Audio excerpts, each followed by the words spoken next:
When the original ROG Ally was first released, it created a huge splash in the handheld space.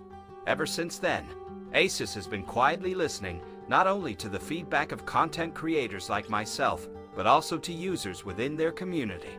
All of this feedback is what they've used to create not a successor, but a superior model, a better version of the Ally. This is the ROG Ally. Their goal with all of this wasn't to create a successor by any means. This isn't the Ally 2, but to create a refined and improved version. The ASUS ROG Ally was a great handheld, but there were so many problems that I experienced, leading me to revert to the Steam Deck OLED or, in times when I needed more power, to the Lenovo Legion Go. But the ASUS ROG Ally X just fixed all those problems for me. Now, don't get me wrong, there are some things that, after using the ASUS ROG Ally X, have come up, things that I didn't foresee and some things that I just think are worth mentioning. By the way, if you look underneath the actual lid or top of the box when you unbox it, you're going to find an actual stand that's there. Now, this is that same flimsy stand that you saw on the original Ally, but instead of there being one, there are two. Technically, you could rip them apart or split them into two and have two different stands in two different spots. But if you just want to go ahead and have them right next to each other, or keep them connected so you can have your ASUS ROG Ally and your other handheld as your main gaming unit, you can do so without any issues at all. The setup process for the ROG Ally X is similar to any Windows handheld. I didn't have any issues in terms of the keyboard popping up or the on-screen keyboard whenever I was setting things up. Also, I want to say that it was very quick. -20 minutes is all it took for me to set up Windows. However, the download process of everything and getting games on there is dependent on your internet speed. The overall feel of the handheld has improved significantly. There is a lot more of that curve that I love. If you've been following the channel for even a little bit, you know that I prefer curves over flat-back handhelds. Another thing worth mentioning is the M buttons. The M1 and M2 macro buttons. They're further inside, which means that when you're holding the handheld, you're not going to accidentally push them down.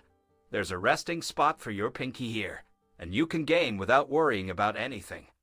The original Ally was much thinner, not too much, but enough to notice. The space in the back to rest your hand is much more ergonomic and easier to use with the size of the grips. When you look from the side, the ROG Ally and the Steam Deck are neck and neck, but that central portion makes the biggest difference when you're resting your fingers on the handheld. Button placement and overall feel just seem more natural. While playing Tekken, the buttons felt more secure.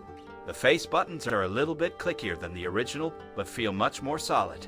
The volume rocker is still there, and so is the micro SD card slot. ASUS seems to have addressed the issue of the original based on what I saw at their HQ, though I haven't done extensive testing yet. ASUS has added more fan blades into the fans themselves compared to the original design. This helps push more air in different directions due to a small hole within the fan chamber. These holes push air between the front of the motherboard and the panel, cooling both simultaneously.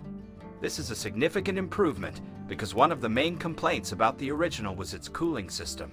Comparing the ASUS Ally X to the original Ally, there are some differences, and on paper, one is stronger than the other. However, the OS plays a significant role in overall performance. The same 7-inch 120Hz IPS screen is present, which is beautiful at 100% sRGB. The new panel can go a tiny bit lower in brightness, enhancing battery life. Battery life is impressively better on the Ally X. Connectivity remains the same, but the Ally X is slightly heavier. Interestingly, when I handed it to my wife to test, she thought it was lighter than the original Ally. Ergonomics have improved, allowing for longer gaming sessions without hand fatigue. The price is tricky and depends on your location. In the US, it's $799. If you're thinking about getting a ROG Ally X, I'd recommend purchasing it from a third-party retailer due to potential availability issues. Armor Crate 1.5 has many similarities to 1.0, but with more internal flexibility. You can customize the app layout, adjust blur and brightness levels, and add custom art for a unique look. For settings and updates, the Update Center now pulls all necessary drivers, so you don't have to download them from the My ASUS app. Performance modes include an extreme standby mode, allowing for quick wake-up times. GPU settings are adjustable. letting you fine-tune the memory assigned to the GPU on the fly.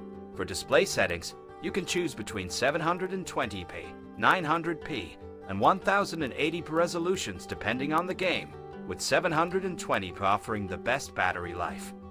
Refresh rates can also be adjusted between 120Hz and 60Hz to balance performance and battery usage. I always include a Who Is This for section, because I aim to recommend products to specific audiences. For fans of the Steam Deck or Valve, the ROG Ally X might not be the best fit. However, if you already own an ROG Ally and are considering an upgrade, the Ally X offers better ergonomics and overall experience. Let me know in the comments below your thoughts on the ROG Ally X. If you want to hear my thoughts on the original ASUS Ally, click the video over here. For my thoughts after 5 months, click the video over here. Until next time, I'll see you in the next one. Peace.